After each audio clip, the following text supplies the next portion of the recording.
Alright, here we go. Clifftown. Gee, I wonder if there are any cliffs in this town.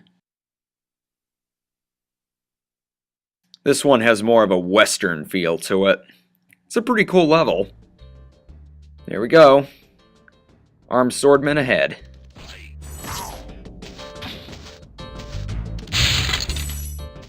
Like the sounds they make too when you defeat them. Ugh. And these pieces of work. These cooks. They whack you with their serving spoon. They hit the little enemies to wake them up. It's especially funny in the boss level, Dr. Shemp. Shake himself off there. Get these gems over here. Yeah. You can just imagine this being a sort of western, and Spyro's like the badass. And yeah, Bon Jovi's song would be more fitting. Yep. And of course, flame the cauldrons, out come gems. That's a weird place to keep a gem. Comes out Spyro, grabs it. Ah! Ah! Hot! Hot! Hot!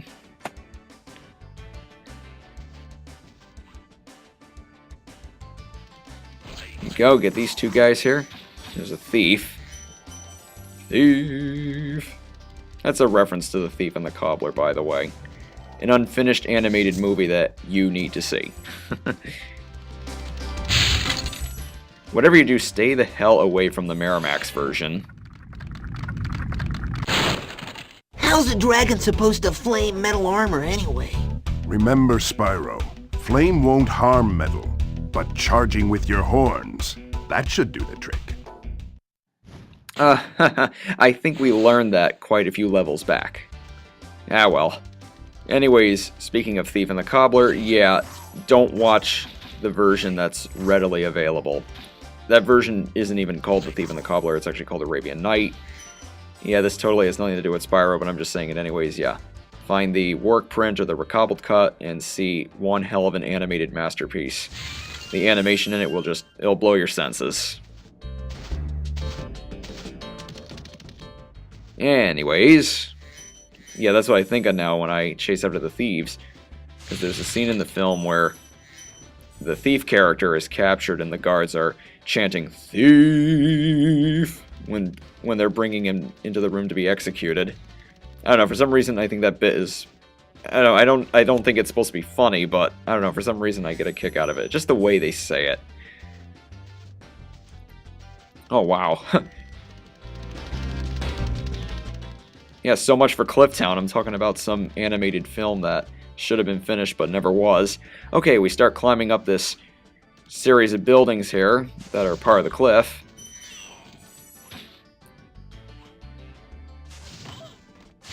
Condo complex. Up we go.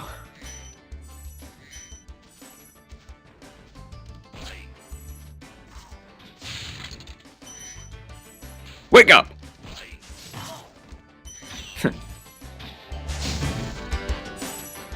They die just like the Dry Canyon Norks. And of course there's a lot of stuff over there. And we're gonna blow that armored chest to smithereens in a minute. Make that right now, actually. There we go.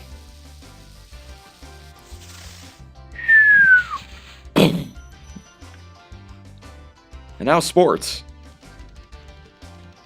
Here we go. Yeah, I like the design of this level very much. It's one of my favorites of the Peacekeepers world. I like it better than Dry Canyon. I mean, I'm not saying Dry Canyon's boring. I just think this one is a little more exciting in terms of the design and the enemies that you face. What's cooking? Ah, gem souffle. Gem à l'orange. Okay, get these crates here. Metal boxes. We can't go home just yet. And here Spyro asks a stupid question. Hey, what's on the other side of that river? Why don't you glide there and find out?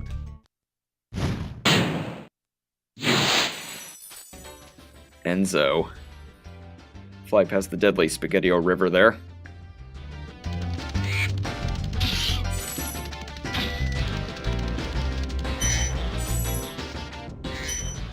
I'm sorry, that's what that stuff looks like to me. And like Stonehill, there's a force field. I want to see what's beyond there. Let's roast some more vultures while we're at it. That weird thing got in my way, and consequently I got attacked. Oh. You didn't even see me coming. You'll never see me coming. Yep. If you could charge into the vultures too, and yet for some reason that skins them. Oh yeah, Spyro's horns ripped all the feathers off, I guess. Inventory check there. Let's go free this guy. Marco, I wonder if there's a polo. You've reached the highest point in Clifftown. You can get to almost anywhere from here. If I were you, I'd use that whirlwind there. And because you were so brave, you were so brave enough to fly over here, they put a whirlwind there so you don't have to do it again. Here we go, drop down, get these gems. One thing I love about Spyro 2 and 3 is that they changed the hover a bit. And when you hover, you pick yourself up a little bit and land on a ledge that you might miss. I absolutely love that in Spyro 2 and Spyro 3. And it's kind of weird when you play this game, and you kind of expect it to allow you to do that move. But nope, only in 2 and 3. Alright, let's go behind here and get the elusive purple gem. Gives you the most points. Yeah, forget gold. Purple is valuable.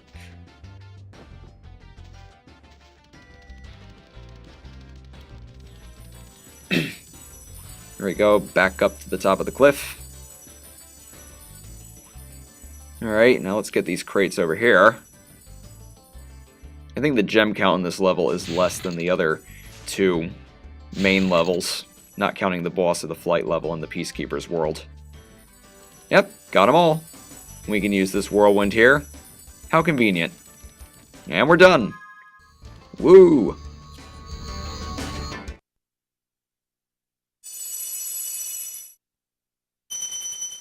Gems, precious gems. Sound like a rich guy saying that. Spyro can run a frickin' empire with all that treasure.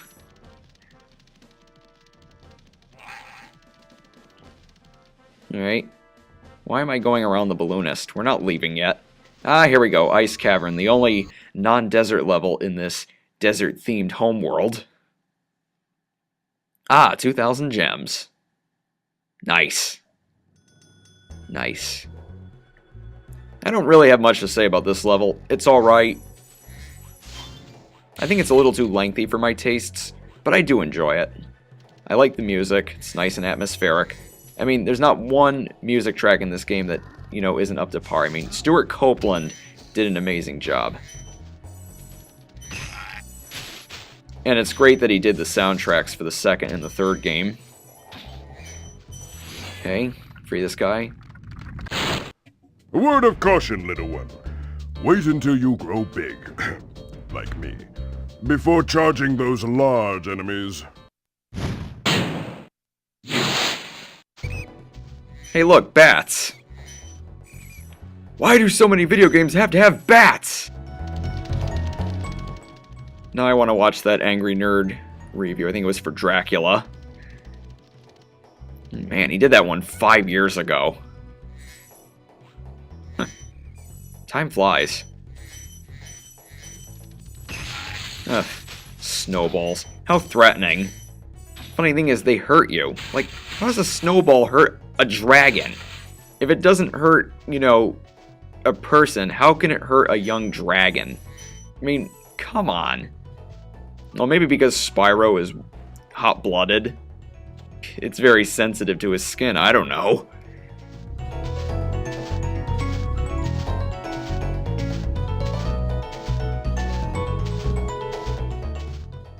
Alright, go in here. There's a lot of diverting paths and whatnot in this level. Get these 2 gems here by charging the lampposts. Alright, get this guy here.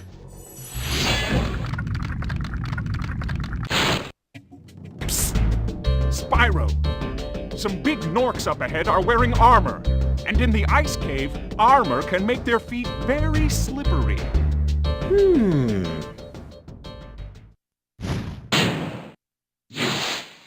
Alright. I don't think we're gonna go in there just yet.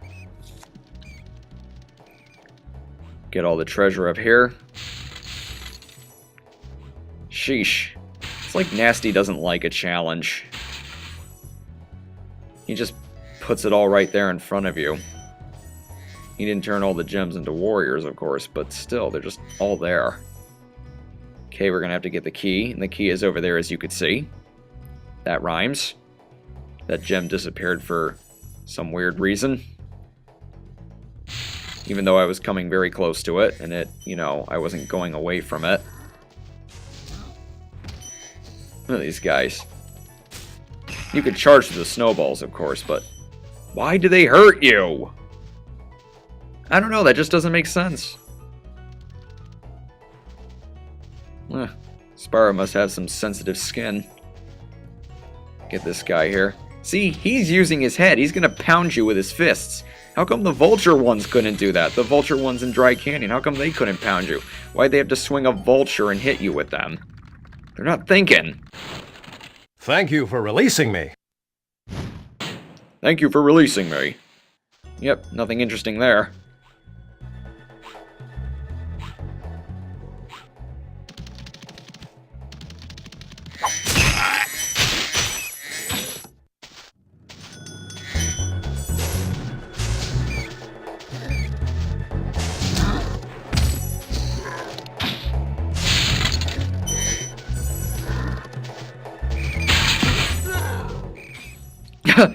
No! Just goes over the edge there. Burns up in whatever liquid is down there.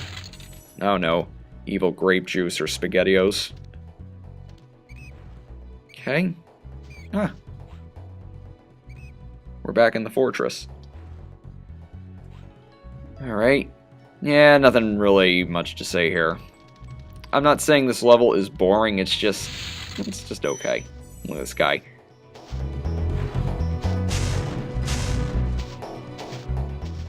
He's lucky his snowballs hurt me, because if that was the only projectile he had, he would be like, oh crap.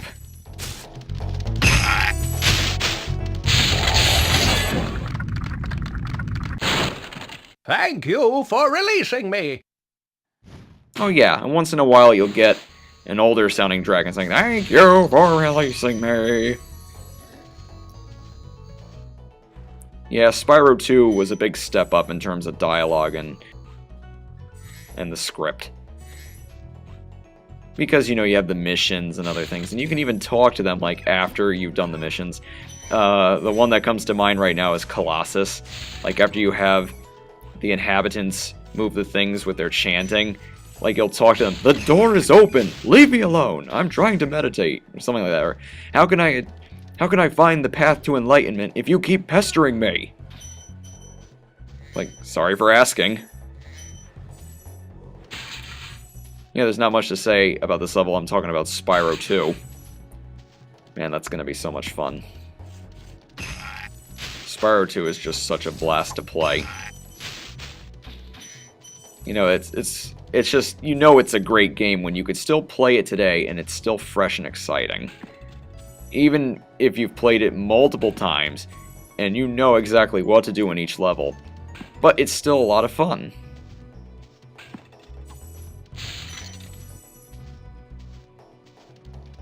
Yeah, it's just too bad that Insomniac, gave Spyro up and moved on to things like Ratchet and Clank and whatnot.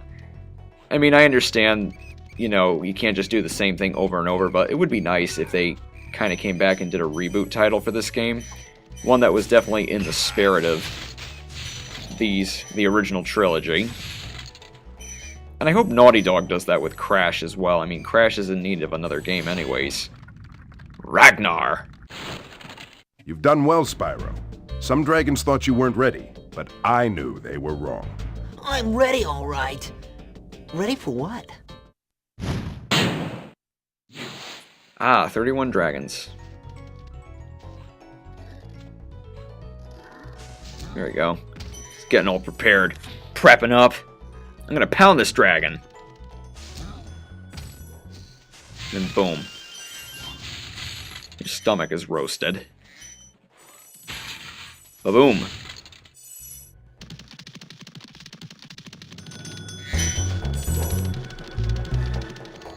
Home, sweet home. Not yet. I didn't even bother to go on that structure there with the 3 extra lives.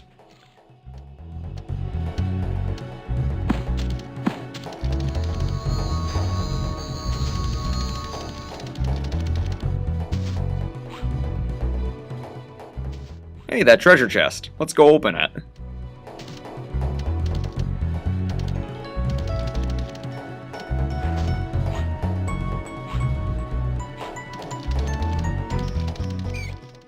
Yeah, what I like about the music in this level is that, it just perfectly captures the feel of a snow level, or of an ice level. You could feel the coldness of it. But yeah, when you get someone like Stuart Copeland to do your music, you know you've succeeded. I wonder why him of all people, though. And I wonder what he thought when they first pitched it to him, or they said, we want you to do the music for our new game, Spyro. It's about a young dragon who has to stop this evil bad guy and free all the dragons and collect all the treasure. But hey, these musicians, they're open to doing these kinds of things.